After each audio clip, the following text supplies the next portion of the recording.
বর্ণসংকর যদি সামাজিকভাবেও দেখা যায়, যদি একটা উকিল ফ্যামিলির ছেলে একটা উকিল ফ্যামিলির মেয়ের সঙ্গে বিয়ে হয়, তাহলে তাদের সন্তানের পক্ষে উকিল হয়ে ওঠাটা অনেক সহজ হবে।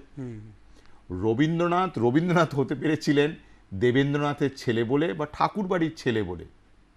তাই এই বর্ণ সংকর জিনিসটা আজকে যে জেনেটিক ম্যাপিং হচ্ছে, আমার ধারণা যে বর্ণ সংকরের কথাটার মধ্যে এখানে জেনে রাখতে হবে বর্ণটা কিন্তু জাত বা পদবী নয়।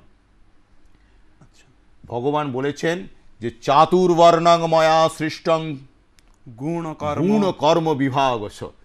ঠিক আছে, আমি যে চাতুর্বর্ণ ব্রাহ্মণ ক্ষত্রিয় বৈশ্য শূদ্র সৃষ্টি করেছি, এই চাতুর্বর্ণ সৃষ্টি করেছি কিসের ভাবে?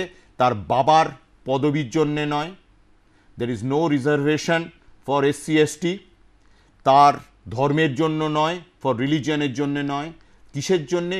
গুণ ও কর্ম বিভাগস।